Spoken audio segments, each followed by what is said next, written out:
નમસ્કાર વિદ્યાર્થી મિત્રો, એક્સલન્સ ઘડીમાં તમારું સ્વાગત છે.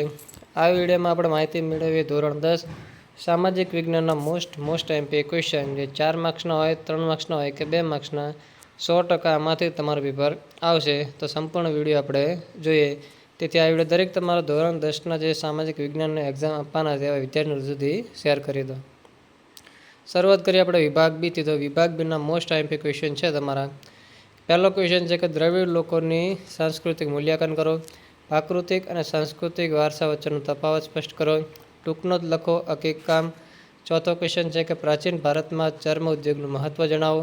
પાંચમો ક્વેશ્ચન, વિશ્વનો સૌથી મોટો કાવ્ય ગ્રંથ કયો છે અને તેની વિશેષતા જણાવો. છઠ્ઠો ક્વેશ્ચન, ગુજરાતી ગદ્ય પદ્ય સાહિત્યનો વિકાસ વર્ણવો. સાતમો ક્વેશ્ચન, રણ પ્રકારની જમીન ઓછી ફળદ્રુપતા ધરાવે છે, કારણ આપો. આઠમો ક્વેશ્ચન, વન્યજીવોના વિનાશના કારણ જણાવો. નવમો ક્વેશ્ચન, વન સંરક્ષણ અંગેના કોઈપણ 4 ઉપયોગો જણાવો. 10મો ક્વેશ્ચન, બહુહેતુક યોજનાનું મહત્વ જણાવો.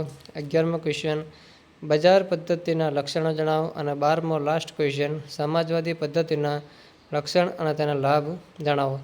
ત્યાર પછી સેક્શન સી એટલે કે વિભાગ સીના આપણો ક્વેશ્ચન છે. વિભાગ બી અને સીના થઈને કુલ 24 ક્વેશ્ચન મેં તમને અહીંયા બતાવ્યા છે, જેમાંથી તમારા બી અને સી અને આવી જશે. અને વિભાગ ડીની પણ આપણે વાત એમાં કરીએ. સેક્શન સી તમારે 3 માર્ક્સનો એક ક્વેશ્ચન રહેવાનો છે, જેમાં પહેલા નંબરનો ક્વેશ્ચન છે કે ગુજરાતનો સાંસ્કૃતિક વારસો ટૂંકમાં સમજૂતી આપો.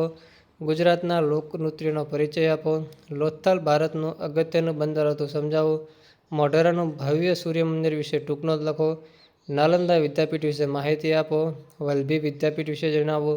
ભૂમિ સંરક્ષણના ઉપયોગો લખો. વન સંરક્ષણના ઉપયોગો લખો. વિકાસશીલ અર્થતંત્રના કોઈપણ 5 લક્ષણો જણાવો. ઉદારીકરણનો અર્થ આપી તેના લાભ જણાવો. અને ખાનગીકરણના લાભો અને ગેરલાભો વિશે જણાવો. લાસ્ટમાં તમારો ક્વેશ્ચન છે કે ટકાઉ વિકાસની વ્યૂહરચના જણાવો. અહીંયા આપણે વિભાગ બી અને વિભાગ સીની સંપૂર્ણ વાત કેવી થઈ પૂરી. ત્યાર પછી જોઈએ વિભાગ ડીના મોસ્ટ એમપી ચેપ્ટર. વિભાગ ડી માટે 3 જ ચેપ્ટર મહત્વના છે. તમારું ચેપ્ટર નંબર 5, ચેપ્ટર નંબર 10 અને ચેપ્ટર નંબર 17. ડી વિભાગ માટે આ 3 જ ચેપ્ટર તમારે તૈયાર કરવાના, કેમ કે આ 3 ચેપ્ટરમાંથી 2 ક્વેશ્ચન તમારે વિભાગ ડીમાં આવશે. આની બહારનો એક ક્વેશ્ચન તમારા પેપરમાં 2026માં હશે નહીં. તેથી આ વિડીયો દરેક તમારા ધોરણ 10ના વિદ્યાર્થીઓ સુધી શેર કરો. Thank you.